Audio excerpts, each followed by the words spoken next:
അതെ, വേലും കാഞ്ഞ് കിടക്കുന്ന പപ്പിക്കുട്ടൻ്റെ ഒരു റീലോടെ കാണിച്ചു വിട്ടെ. പുള്ളിയും പൂച്ച കൊണ്ടോ മണിയടി ഓട്ട മത്സരം കഴിഞ്ഞിട്ട് വേലും കാഞ്ഞ് കിടക്കുക. എടാ വേലത്ത് നീ തിന്നലോട്ട് കയറി കിടക്കണമെന്ന് പറഞ്ഞു. അവൻ കയറി കിടന്ന് ഞങ്ങൾ 3 പേരോട് ഇങ്ങനെ കിടക്കുമ്പോൾ ഞാൻ നമ്മുടെ നോയുടെ പവർ ഒന്ന് പരീക്ഷിച്ചാലൊന്ന് ആലോചിച്ചു കേട്ടോ. ബിസ്ക്കറ്റ് അവന് ഭയങ്കര ഇഷ്ടമുള്ള സാധനമാണ്. അത് അവൻ്റെ ഇരുത്തം കണ്ടാൽ തന്നെ നിങ്ങൾക്കറിയാം. പക്ഷേ കണ്ടോ,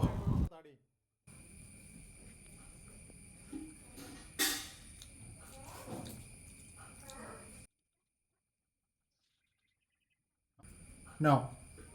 No. No. No. അതാണ് അവനിഞ്ഞി ബിസ്ക്കറ്റല്ല ഐസ്ക്രീം വെച്ച് കൊടുത്താലും, ഐസ്ക്രീം കഴിഞ്ഞിട്ടുള്ളൂ കേട്ടോ പപ്പിക്കുട്ടൻ എന്തും, ഐസ്ക്രീം വെച്ച് കൊടുത്തിട്ട് നോ പറഞ്ഞാലും അവൻ കഴിക്കത്തില്ല. പിന്നെ നമ്മൾ ഓക്കെ പറഞ്ഞു കഴിഞ്ഞാൽ അതിപ്പോൾ എൻ്റെ വായിൽ നിന്നാണേലും ശരി, എന്ത് റിസ്ക് എടുത്തും അവൻ ആ റിസ്ക് എടുത്തോട്ട് പോയിരിക്കും. അങ്ങനെ ഒരു ബോണ്ട് നമുക്ക് നമ്മുടെ ഡോഗുമായിട്ട് ഉണ്ടായിക്കഴിഞ്ഞാൽ അത് അടിപൊളിയായിരിക്കും. അതില്ലെങ്കിൽ ഈ ബോണ്ട് നിങ്ങൾക്കൊരു ബോണ്ടായിട്ട് ഫീൽ ചെയ്യും. അത്രേ ഉള്ളൂ.